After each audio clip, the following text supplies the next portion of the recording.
Hey, Diana, did you know that the obstacle is the way? Mark, that's the dumbest thing you've ever said.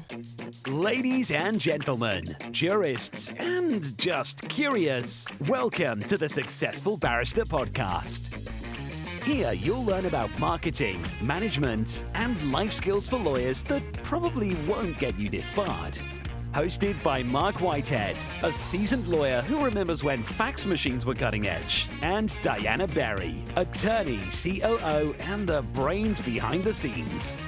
Together, they are the legal world's most dynamic duo since statutes met regulations. So if you're looking to build a practice, not a prison, you're in the right place. Welcome to the Successful Barrister, where legal legends are made. And welcome to the Successful Barrister podcast, the podcast for lawyers and law firm leaders about marketing, management, and life skills that probably won't get you disbarred. I'm your host, Marc Whitehead, alongside my co-host, Diana Berry, my right hand, my number one. This is your new name, by the way. Yeah, I'm intrigued. Why I'm now? What are you going to give me? Okay, so I've been staying up late lately, watching reruns of Star Trek: The Next Generation. Oh, your favorite TV show? Yes, and I you know so much about it. You literally are lying through your teeth right now. Yep, I know nothing. But Captain Picard had his first officer, William Riker, and he referred to him as number one. Because he was the first. He was the first officer. So your new nickname is number one. Oh, well. Even though technically you're number two, yeah. But, it's just assumed. Okay. So anyway, hey, number one, what's going on? Oh, not much. I'm excited about Q3. We just finished our EOS quarter planning session a couple of days ago. Yeah. How do you think it went? I think it went swimmingly. I've come up with 4 rocks, one of which is exceedingly large that we're going to have to figure out how to pare down, but we'll work on that. And then next week, we're going to AAJ in San Francisco. We are. That is already next week. I need to get ready for that. Yeah, so that's fun. I'm going to have fun out there taking pretty much everybody with us, most people with us. Going to have fun with that. Oh, and I wanted to make an announcement. So I teased this earlier in an earlier podcast, and now we have more details. On October the 3rd here in Houston, Texas, I will be putting on a program along with my co-host Denise Cullen from Atticus. We're going to be putting on an Atticus program called A Roadmap for Law Firm and Personal Success. Very cool. So it's going to be right here in Houston, Texas, October the 3rd. Limited seating available, so you need to sign up early. How do they sign up? You go to atticusadvantage.com/workshops. So they have multiple workshops with multiple locations and multiple venues. Of course, I'm pimping out the one here in Houston, Texas on October 3rd. Okay. Very exciting. So we are going to go over the roadmap for law firm and personal success, which is a relatively new program for Atticus. It is a revised, sort of expanded version, I think, of the old program, which was called Double Your Revenue. So it's still kind of like a primer. It's a primer. It's a day-long workshop. So now, understand. And here's the distinction. And, you can go to a lot of CLE events, and you're just sitting there, and there's speakers talking, and there's no interaction. And, of course, nobody's paying attention, and everybody's on their phone, reading their email and whatever. This is a workshop. So no phones, no computers, day long, highly interactive. You have worksheets available. They take frequent breaks where you break into small groups and discuss ideas, and you workshop and you wordsmith ideas all day long. And at the end of the day, you come out with a master plan. So I think much more valuable, much more interactive, much more result-oriented than your typical just go into some day-long CLE program. This is not that. So I think that the bad part of Atticus is that it stops and makes you think. Yes. That's the great part. It makes you uncomfortable from time to time. Exactly. And so it's for lawyers and especially business owners, they don't ever carve out a full day to just stop and think. And so when you're paying for something like this, you obviously are going to maximize that value by stopping and thinking. But because you don't do it very much, it's obvious. It's also very hard to do that. So, and you also get to collaborate with other like-minded people that you normally are not talking with. So typically in these groups, we will do periodic, like every hour, we'll do like a 10 or 15 minute breakout where we break you out into 2, 3, or 4 person groups, and we have you, change it up. Don't, you're not sitting talking with people you typically already know. These are people that you probably just met for the first time this day, but they're, like-minded entrepreneurial attorneys, and you learn from each other, and you bounce ideas off of each other. Like-minded, similarly situated. Yes. And, I think that's a perfect segue, Mark, into our topic for today. Yeah. What the hell are we talking about today? I don't know, because it's not marketing, or I'm sure you're going to somehow get it into marketing. Of course it is. It's all about marketing. Confused. This is actually your choice to talk about this, and it's definitely a soft skill. I'm confused. Definitely soft skill. So we are going to talk in generality. We're going to base our conversation today off of some Stoic philosophy. So I, along with Anthony Vessel, one of my attorneys in the office, we have really gotten into some Stoicism lately. So Stoic philosophy sort of originated with Marcus Aurelius, who was a Roman emperor back probably about 100 years after the birth of Christ, I think, if I'm getting the timeline correct.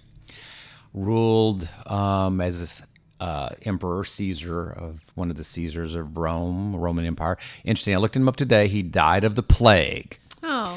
So many Roman emperors were killed by their own Praetorian Guard. If you ever get into Roman history, it was almost an automatic that eventually you would get assassinated if you were a Caesar. He was one of the few that died of a natural cause, although it was the plague, which kind of sucks. I don't think that was... Is that better or worse? I'm not sure. It might be better just to get stabbed and get it over with quickly. Yeah. I think it's a testament to who he was as a leader, probably, that he didn't get assassinated. Yes, probably so. So, wow, we get off on tangents, but hey. So Marcus Aurelius was sort of one of the originators of Stoicism. And then, of course, what got me into it was reading Ryan Holiday's book, The Obstacle is the Way, which is sort of a very nice encapsulation of what Stoicism is all about. Control your controllables and don't worry about things you can't control. You make it sound so easy. It is. Oh, it's so easy in principle. In reality, it's awful. He's also got a podcast. Do you listen to the podcast? I occasionally listen to his podcast, and he writes a daily Stoic, which is I think you get newsletter? It kind of a daily thought. I think you can get it a lot of ways. You can either get it on social media, or you can get an email list or something like that. But he kind of gives you this daily Stoic thought.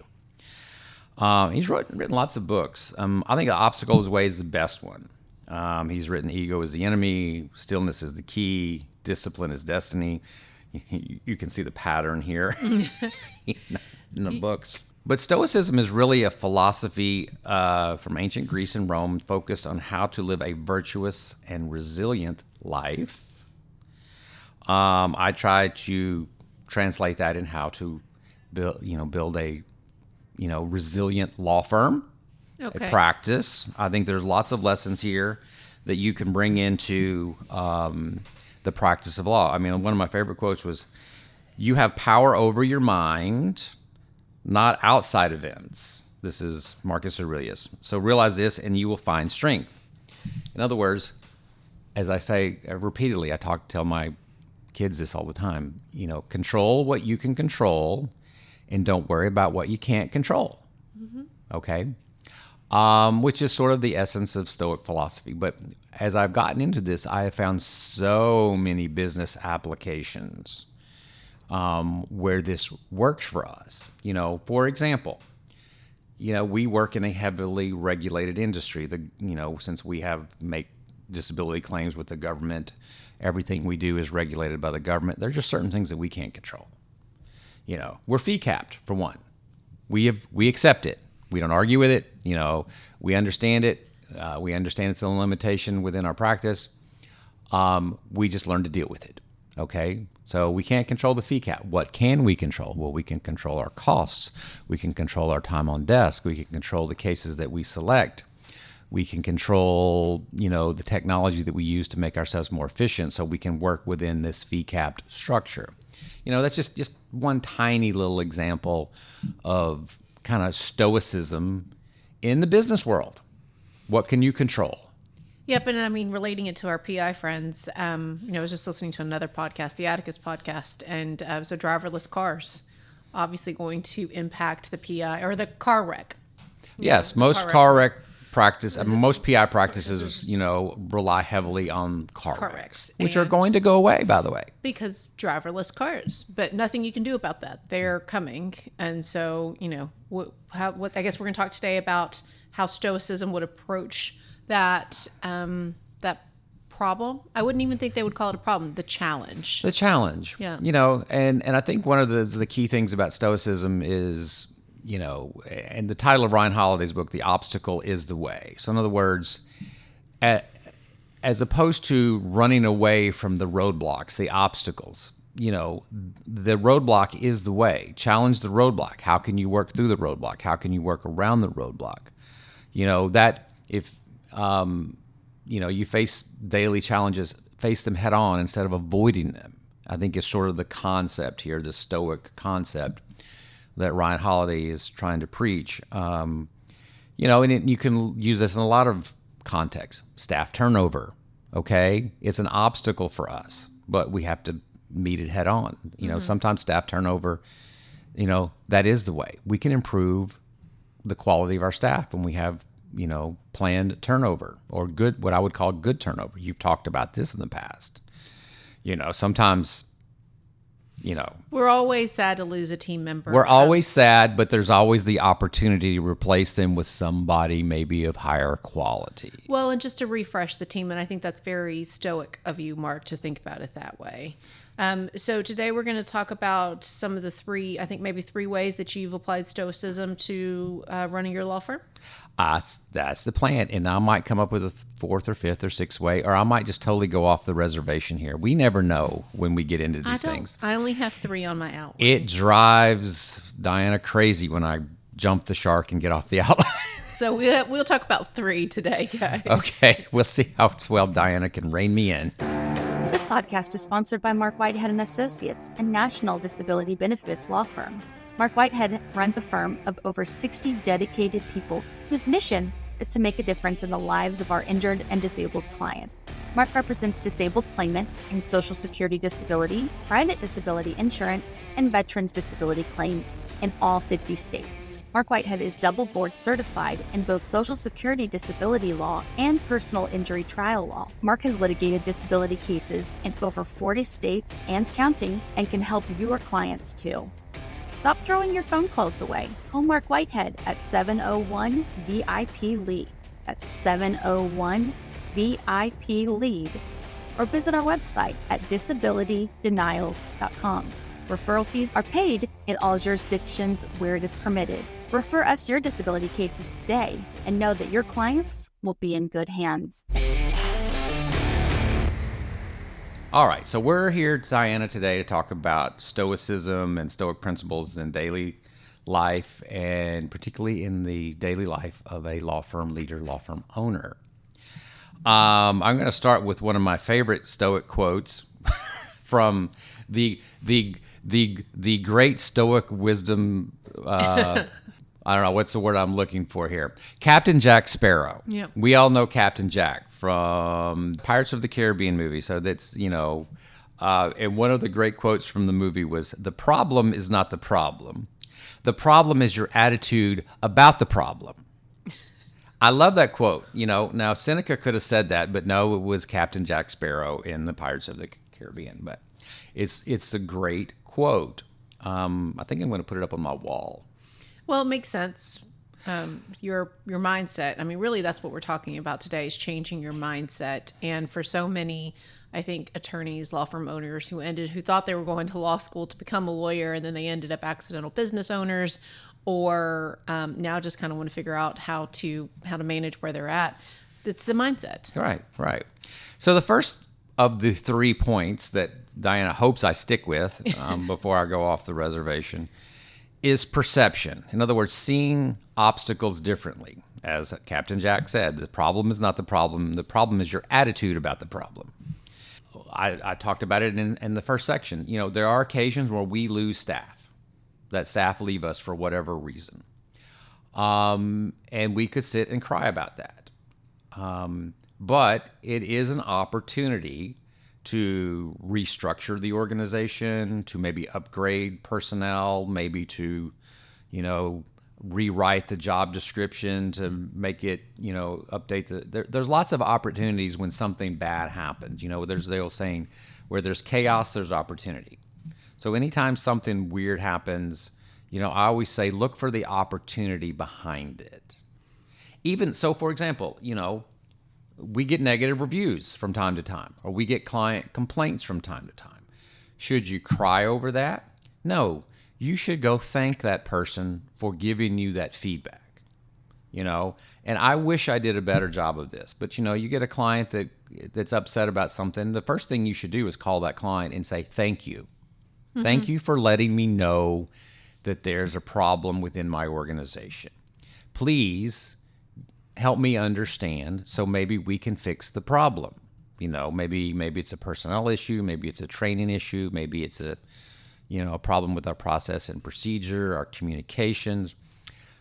But anytime you have a client that complains, that's an opportunity for you. You should thank that client, and you should thoroughly interview that client. And I guarantee you, by the time you're done with that, you're probably going to make that client, you know, a raving fan, because somebody actually paid attention to his complaint. You know, it was actually when in preparing for this podcast, I was reflecting on why this particular lesson of seeing obstacles differently actually resonated so well with me. And I don't know if it's my low I or my high S.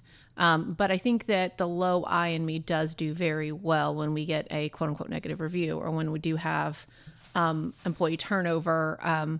I do think there's obviously always time for the postmortem of how could we have done better in managing a team member that left, or obviously client satisfaction. We need to figure out what went wrong.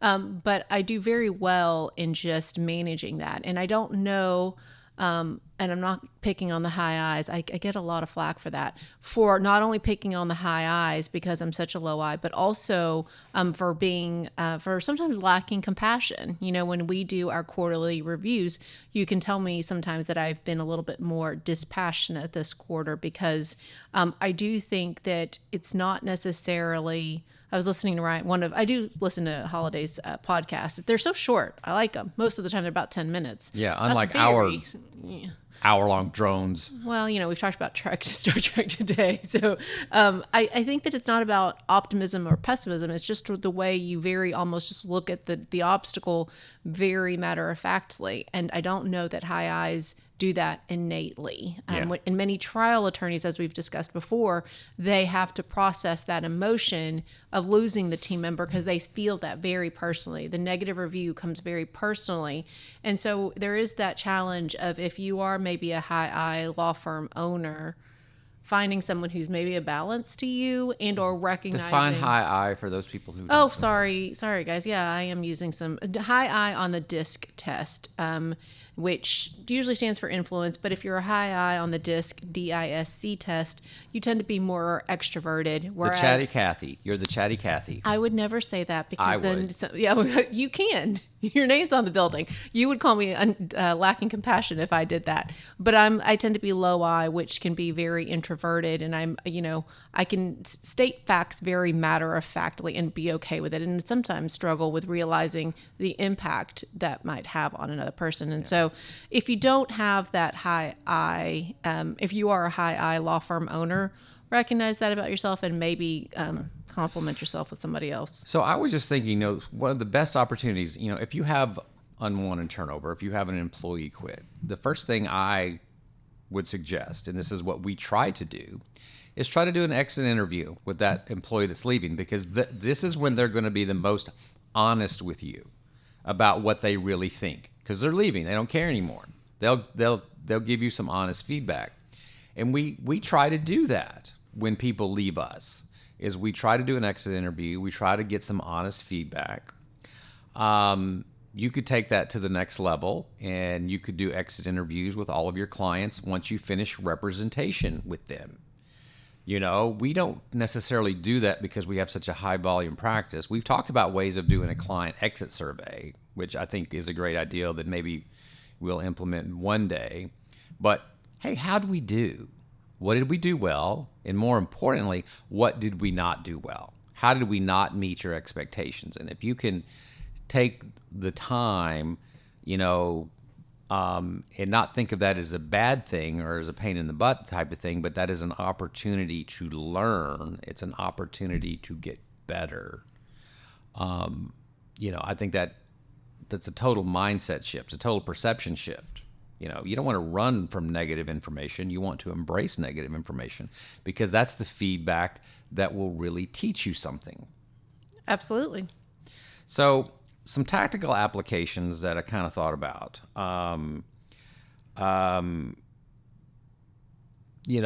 in flipping the perception of the whole thing. For example, when we have our weekly level 10s, we ask, how do rate yourself 1 to 10 personally, rate yourself 1 to 10 professionally. What I think we should add to that question is, what obstacles did you face last week and what did you do to overcome them? Or maybe you didn't overcome them. I think that would be a great question to ask at our level 10 meeting. Mm-hmm. So because, when you get in a group situation like that and you can think about it, there's always going to be somebody that has a possible suggestion, a possible solution to the obstacle. If you would just ask people what they think, if you would bring it up in a more regular, systematized way. Well, and I like the idea of waiting until maybe the next week and when things aren't so fresh. You can't always, I think in the moment when you get bad news, whether it's an employee leaving or not, just but a negative review, you want to deal with it. It's 911. It's all hands on deck. You're trying to move from where you are now, which is the unknown, to some sort of new status quo. And so waiting a while can sometimes just take the edge off for everybody, take the emotion off for everybody. Right. Well, that's the thing, is we're trying to be unemotional about this. And sometimes dealing with the crisis in the moment, the emotion gets the best of you.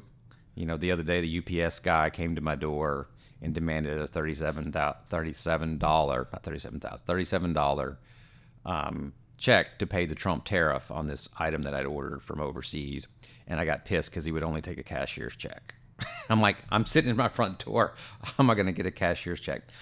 I had an emotional moment. I know this shocks you, that I got pissed off at a UPS driver. But sometimes, now thinking about it in retrospect, I could have handled that a lot better. Oh my gosh, Mark! I know. What did you? Let's not talk about that. I'm just saying. Sometimes you need to count to 100 and breathe. Absolutely. And I do think that Stoicism kind of gets this bad rap for being unemotional. I think I heard you say that earlier about being unemotional, and I don't know, that sounds so harsh, especially because you're trying to honor how else everybody else is processing what's happening. And I was listening to some of Holiday's stuff to get ready for this podcast. And one of the things that he mentioned that Seneca wrote in one of his letters was, that in his studies, he's become a better friend to himself. The quote was, "I've become a better friend to myself." And I think that that's more embodiment of Stoicism. It's not criticizing, how you acted in that moment. It's just, okay, we did it and we're going to do better. We got the negative review. We're gonna do better. It's not self-flagellation or especially not of your team member. It's self-reflection. Absolutely, in a very controlled way. So I really like the way that you said that, Stoicism in the law firm, seeing obstacles differently. Yes. That's the first step for sure, and the mindset shift. All right, so what is our second step? I actually, Mark, I think this is your let's talk about what you think the second step is. I would say action. I'm always have a bias for action. I'm like, just do something. Even if it's wrong, let's just do something. Which kills me. I know, it's like ready, shoot, aim. No, but where? I get it. And how many? And with what? To which you never really have all the answers, but we eventually get there together. You're right. You're right. So, first was a perception. changing your perception. Now it's about action, doing the work no matter what. I think the quote I wrote here is, just do the right thing, the rest doesn't matter. This is another quote from Marcus Aurelius. For example, we can't control the court's backlog. I know lawyers run into this all the time. The courts are backlogged. We can't control that. But what can we control? We can improve how we work the case internally. We can control our internal workflow. So we know, control your controllables. Don't worry about the rest. Control your customer service, making sure your client knows you're still working on the case, even though it's not going to go to trial anytime soon. But I still think have a bias for action. Do something. Figure out what it is that you can move the ball forward, even if you can only move it a little bit. So, for example, we will file an appeal, or say we'll file an application with the Social Security Administration. They'll take 6, 8, even nowadays up to 10 months to do something, to actually act on our application. 10 and more. It's insane how long it has gotten. 6 is no Thank longer you, a Doge. thing. And then if they deny our case, we have 60 days to appeal it. But we don't need 60 days. Our internal deadline is 7 days. Let's appeal it within 7 days. So we can shorten the timeline by, 7 weeks? We can shorten the timeline by 7 weeks. Mm-hmm. Even though that may sound like not a lot in the grand scheme, since they're taking 7 months or longer, but that 7 weeks, that's still 7 weeks that we can shave off the timeline by taking action, by being aggressive, by being proactive in the way that we process our work here. So I used to be the world's worst about this. I will tell you, 30 years ago, I was deadline driven. I would only do things when the deadline came up. If I had 30 days to file something, I'm taking 30 days to do it. And as I got older, I realized, why? Mm-hmm. I'm just wasting time. I'm dragging out the process in the case. I'm lengthening the timeline between the start of a case and the finish of the case, and the client cares about the finish. They want their case resolved. So why should I be an impediment, even if it's just a little bit of time? Let's save time wherever we can.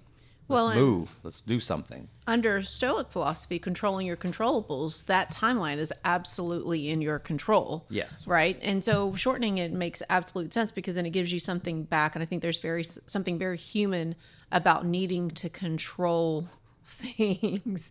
I know I'm a control freak. Everybody knows that. But I think that's very human, even if you're not as type A as I am. So this leads right into your processes. Okay, so one of the things that we can control is our systems, our procedures, and our processes. In other words, we can systematize how we do things. And anywhere in the process that we can work to shorten our workflow, that's where we are actually taking control. We are taking action to improve our processes. For example, 1 week to file an appeal, not 60 days.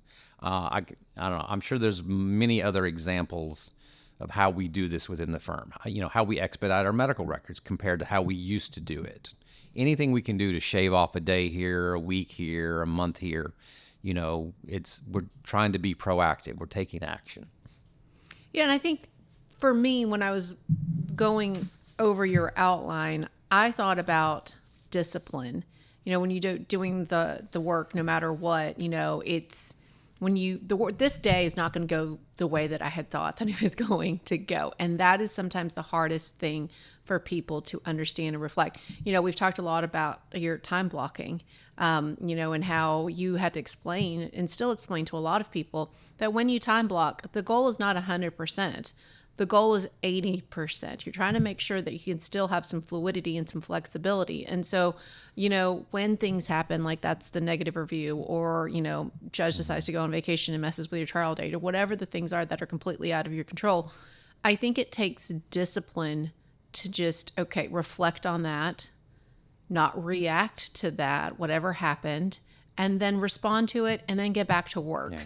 And not letting the event derail you, derail your quarter goals, derail the whole week of your productivity. So I call it grinding. and this is actually one of the characteristics that I like to hire for when I'm hiring people. I like grinders. High S's. High S's, people Which that are is steady, An S steady, on the that they disc. just keep going. You know, you knock them down, they just get up and they keep going. They're like the Energizer Bunny. You know, they just keep going. It's what I call a grinder. So that's the high S, the steadiness on the disc test. I think high S and high C's. Yeah, well, I think the high C's can be a high C on its own, especially coupled with a high D. There's no flexibility generally. You have to Yeah. teach flexibility to that disc profile. I incidentally am an off the charts. I think I'm naturally a higher S than I am a C, but my S and C are extremely high. And so again, if you're a growth oriented firm like we are, like Marc explicitly hired me with the whole idea that we're going to grow this firm. You want a high S for sure, because they do tend to just focus and like I've told Marc before, you know, being a high S means that when I come to you with a, hey, Marc, this is a 911, you do listen to me, because I'm not a, Chicken Little with every little thing that's happening in the firm that's a setback or whatever the case may be. It's not the sky is falling situation. So the whole grinder mentality leads to the third element that we're talking about here, which the third one is your will, your inner strength, and your endurance.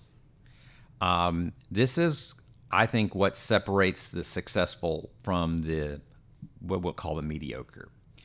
Is successful people fail all the time, but they just keep going. That is true. They do not quit. And it's not mediocrity. I didn't want to use the word unsuccessful people. Well, average. Just, people can absolutely be successful in their own way. Just, Yeah. We're going to call them like the people that truly are, the people that you look at that you may want How about to be we'll just simplify. We'll say what separates the successful from the rest is your ability to grind, your ability to just keep on going, no matter how hard life knocks you down, however it kicks you in your teeth, whatever it is, whether it's a business failure, whether it's a personal setback, whether, you have issues with your health that knock you down, you just keep grinding. And I think this is what really separates, people out on we'll call it the success scale, is you just keep going.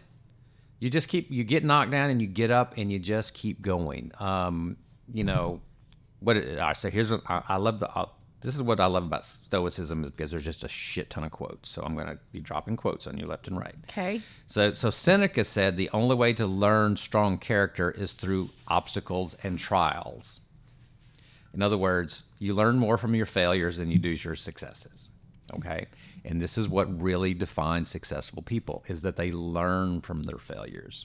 Look at Steve Jobs. Look at all the, he got fired from Apple. He got knocked down many times, and he just kept getting up and getting up and getting up, and, if he hadn't got struck down by illness, which ultimately got him, God knows where he would be right now. But, and I can think of numerous examples of that, of people who they get knocked down and they just keep getting up and getting up, and they just keep going.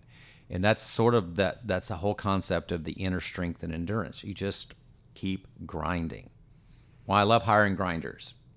Yep. And I do think that, we took that emotional intelligence test, but I do think that inner strength is something you can't get from, probably external validation or from the team around you. And so there is something, in that emotional intelligence test that I do recommend people take if you're just curious about where you get your desire to work, or where you get your influence from. And that inner strength, I think, is a sign of, maybe, I don't know if there is a link to emotional intelligence, but I do think that you can't get it from external things, because it's just things are going to happen. So think about it. So running a law firm, particularly any law firm or any side, it's a lonely business. You are kind of at the top, and a lot of people don't understand the pressure that you're under. Even your spouse. I mean, I've had this. They don't understand the pressure that you're under. I mean, the fact that I have to make payroll for 75 people every 2 weeks, that's a lot of pressure. And shit happens. Revenues drop. The government starts screwing things up with Doge and delaying your cash flow. The courts delay your cases, But what the Stoic philosophy would say that you're not failing at that moment. You're just training. You're just developing another muscle to deal with these types of things. And it's important because everybody's looking at you. Your staff's looking at you. Your lawyers are looking at you. Everybody's looking at you as the leader of the firm. How are you dealing with this? And if you openly start to lose your shit, they're going to lose their shit. They are definitely looking to see how you're responding. So I think it can't be a reaction. It has to be a response. And I think something else that you said, I think have I told you this before? Lonely is the head that wears the crown. Mm-hmm. I've said that to you several times when I've told you, when you're like, just make the decision, Diane. I'm like, sorry, sir, this is one of yours. Mm-hmm. This is a time when you're going to have to make that decision, because it is very lonely up there. And I do think that is why some of these really good systems and coaching groups that we're a part of, whether that's EOS and how they mentioned the vision, or, how they emphasize the visionary integrator relationship, or Atticus, they encourage you to bring not only the law firm owner, but your team leader, and they have a whole separate, leadership track or, training track for team leaders. It's because it is so good to instill that inner strength, that endurance, but also that discipline through not just you as a law firm owner, but your team. Yeah.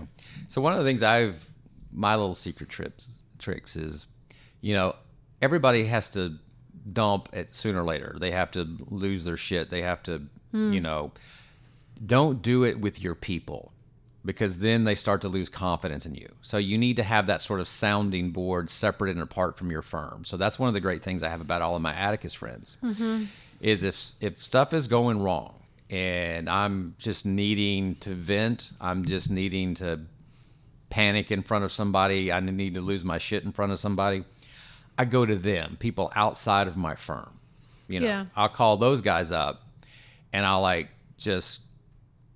whatever I need to do. If I need to blow off some steam, if I need to vent, if I need to bitch, if I just need to express my innermost worries, I do it outside of the firm because, again, I have to project the image within the firm of somebody that is firmly in control and firmly knows how to lead the firm, because that's my job.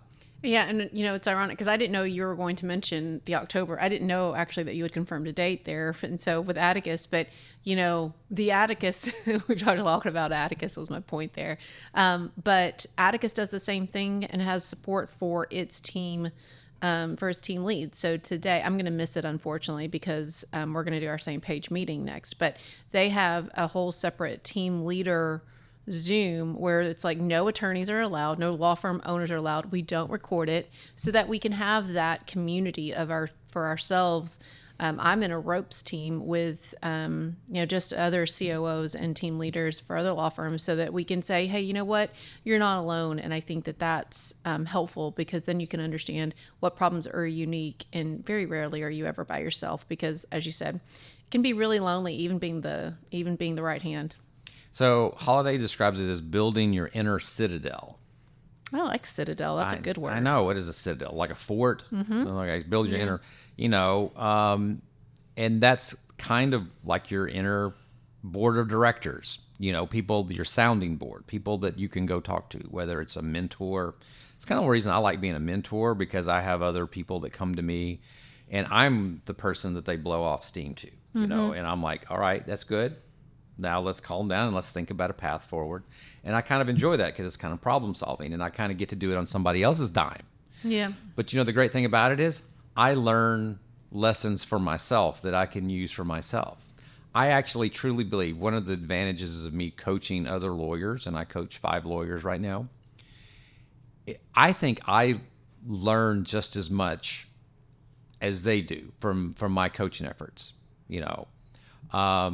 Every time I, spend an hour with one of my coaching clients, I walk out of there learning very valuable things that I did not know prior to that. So I'm almost getting as much as I'm giving. And I think that's one of the advantages of having sort of that mentor relationship, or developing that citadel or that board of directors, whomever, your sounding board, is that y'all can both, win from, it's a win-win. You both win from the situation. Yeah, and I think ultimately, Mark, you and I both work out, and it's a lot like working out to me, like that resilience and building that inner citadel, if you will. But I think of it as resilience. You've called it endurance on this segment, but it is a muscle, and the more that you work out that muscle, the stronger you're going to become, right? Okay, so when we come back for our last section, what are we going to talk about? Hopefully not 3 more. Not 3 more. So we're going to come back with our closing thoughts, and I think the theme for our closing segment is how to turn pain into purpose. Will be our closing theme. We'll be back. I'm Marc Whitehead, a lawyer, entrepreneur, and business coach. Thanks so much for tuning into the Successful Barrister podcast. We have a blast creating it, and I hope you find it helpful. If our chats have sparked your interest, I'd love to hear from you. Shoot me an email at mark@markwhitehead.com. That's Mark spelled with a C. Enjoying the Successful Barrister newsletter. Even better, let's hop on a call. I'd love to chat about how we can collaborate, share ideas, or just catch up. Turning pain into purpose. Sounds awful, Mark. I love that saying because I've always said that the biggest driver of this law firm is our purpose. And our purpose is simply to improve the lives of our disabled and injured clients. It's a beautiful, very simplistic purpose. It's what gets us out of bed in the morning. It's a very simple way to explain, at our staff meetings, this is what we do. This is our guiding compass is what did we do today to somehow improve the lives of our clients? So I like it. So the issue here is turning your pain into purpose. And so I always say, the obstacle is the way, by Ryan Holiday it's a playbook for how owners can operate their business. Cause your law firm is never going to be without problems. I mean, that kind of defines what we do. That's what we are. We are problem solvers. We sell solutions to our clients. So to think that we could skate by without having our own problems is kind of ridiculous. Of course, we're going to have problems in running our law firm. And what matters is not that you have problems. It matters is how you show up for that. What are you going to do to address those problems when they come? Are you going to let them defeat you, or are they going to be your guiding path on how to move forward? I think the concept is, instead of saying, why me, lamenting, oh, woe is me, how did this happen to me? What you want to turn that phrase into is, all right, what now? What do we do next?